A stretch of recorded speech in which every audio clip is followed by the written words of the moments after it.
और आज आखिरी दिन जो है पहले चरण का प्रचार का दिन है। पहले चरण का प्रचार प्रसार जो है आज खत्म हो जाएगा और लोगों का पूरा मूड जो है इस बार बदलाव का है, परिवर्तन का है। और इस बार बिहार की जनता जो है, महिलाओं से भी हमारी जीत हुई। बहन मान योजना जो हम लोगों ने पहले भी घोषणा की थी, उसको लेकर के जितनी बिहार की माताएं बहनें हैं वो सब लोग उत्साहित हैं। और तो हम ये आप लोगों के बीच कहना कि उन माँ बहनों के मांगों पर हम लोगों की सरकार जो है बनने जा रही है। सरकार बनते ही आप सब लोग जानते हैं कि मकर संक्रांति का जो दिन है, यानी खरवास के बाद मकर संक्रांति आता है। हिंदुओं के लिए जो है नया साल के तौर पे लोग देखते हैं। दही चूड़ा जो है हम लोग खाते हैं, यानी 14 जनवरी को होता है सरकार बनेगी और 14 जनवरी मकर संक्रांति के दिन माँ बहन मान योजना के तहत पूरे एक साल का 30,000 रुपया माताओं बहनों के खाते में हम लोग डालने का काम करेंगे, ताकि इस महंगाई के ज़माने में उनको जो है सहयोग मिले। 5 साल का 1.5 लाख रुपया होता है और महीना का 2,500, यानी 12 महीने का एक साल का एक साथ जो है 14 जनवरी मकर संक्रांति के दिन 30,000 रुपये उनके खाते में डायरेक्ट हम लोग डालने का काम करेंगे। और जितनी जीविका दीदियां हैं और उनके साथ जो अन्य समूह हैं, जो दीदियां हैं, जितना शोषण इस सरकार में हुआ है, जितना काम इस सरकार में उन लोगों से कराया गया है, लेकिन इसके अवज में उनको कुछ जो है नहीं मिलता है। तो इसलिए हम लोगों ने पहले भी जीविका दीदियों के लिए हम लोगों ने कहा था कि जीविका दीदी जो सीएम है, कम्युनिटी मोबिलाइजर जो है, उन सब सीएम दीदियों को हम लोग जो है स्थायी करेंगे और मानदेय जो है उनका 30,000 रुपया किया जाएगा। जो कैडर है, जीविका कैडर है, जो समूह है, जो दीदियां हैं, दिन रात जो सरकार काम कराती है, उन दीदियों के लिए 2,000 रुपया प्रति माह हम लोग जो है देने का काम करेंगे। साथ ही साथ जो उधार लेती हैं, जो इंटरेस्ट लगता है लौटाने में, उस इंटरेस्ट को भी जो है हम लोग माफ़ करेंगे और 5 लाख रुपए का बीमा उन तमाम दीदियों के लिए हम लोग जो है कराने का काम करेंगे। एक बहुत पुराना इश्यू है और सभी लोगों की मांग थी, कर्मचारियों की मांग थी, जिसको हमने बिहार विधानसभा में भी सरकार से कई बार हम लोगों ने मांग की। ओपीएस, ओल्ड पेंशन स्कीम, हमारी सरकार बनेगी तो ओल्ड पेंशन स्कीम जो है लागू किया जाएगा। साथ ही साथ आप सब लोगों को हमने बताया, चाहे पुलिसकर्मी हो, चाहे अस्पताल में जितने स्वास्थ्यकर्मी हो, या शिक्षक हो, या अन्य सरकारी कर्मचारी हो,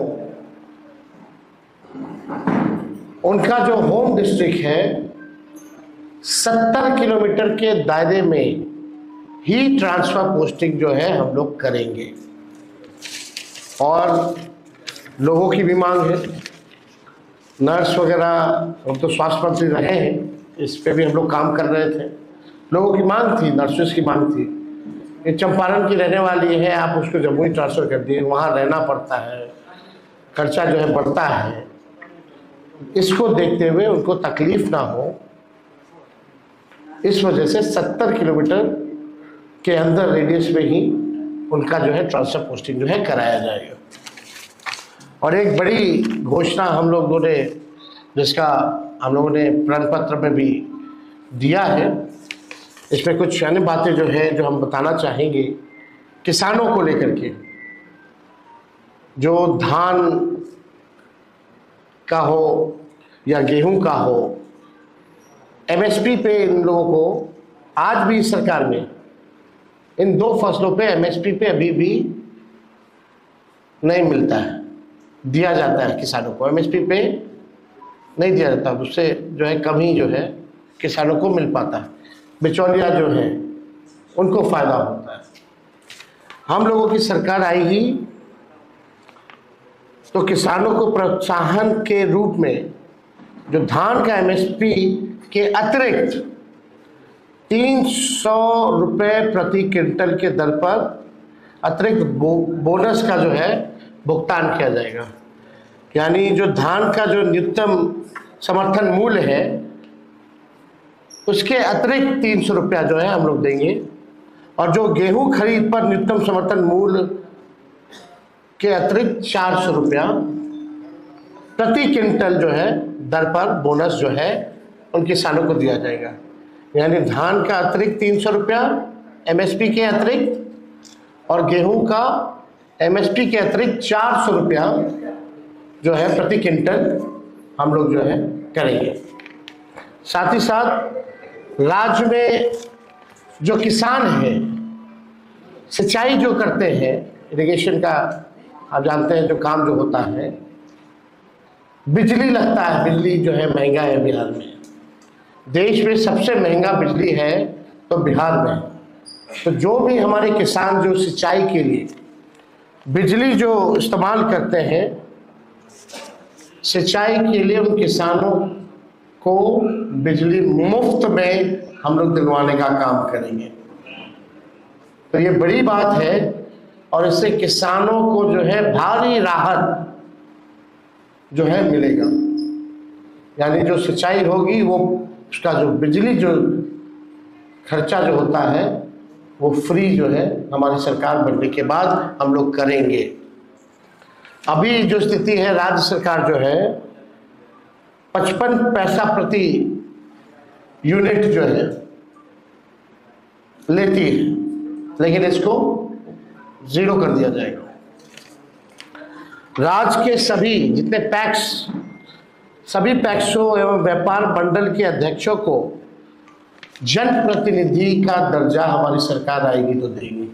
जितने भी पैक्सों हैं या व्यापार मंडल के अध्यक्ष हैं, उन सबको जनप्रतिनिधि का दर्जा जो है दिया जाएगा। और सरकार बनने पर राज्य के जितने 8,463 पैक्स में दशकों से कार्यरत प्रबंधकों को सहकारिता विभाग से मानदेय का भी भुगतान करने पर हमारी सरकार विचार करेगी। तो ये सारे मुद्दों को लेकर के हम आप लोगों के बीच आए थे। इससे जुड़ा हुआ अगर कोई सवाल होगा तो आप जो है पूछें। जी, आपने जो घोषणा की थी पहले कि सरकारी नौकरी पर आज एक लंबी घोषणा, लेकिन जो बीजेपी और तमाम पार्टी वहां पर लगातार और कहां से करेंगे? छोड़िए ना बीजेपी क्या करती है, वो लोग आज तक कुछ किया है, जो कर रहा है उसको भी नहीं करने देना चाहता है। हम लोग करके दिखाए हैं और आगे भी करके दिखाएंगे, और संभव को संभव में बदलेंगे। ललन सिंह धमकी दे रहे हैं, ललन सिंह धमकी दे रहे हैं वोटरों को, बाहर नहीं निकलने देंगे, क्या कहेंगे? इस तरह की धमकी वोटरों को दी जा रही है, नेताओं को दी जा रही है। देखिए, इस विषय पे अगर कोई सवाल है तो आप लोग जो है जरूर पूछ सकते हैं। बाकी इन सब मामलों के लिए चुनाव आयोग क्या कर रहा है, ये विषय है ही नहीं।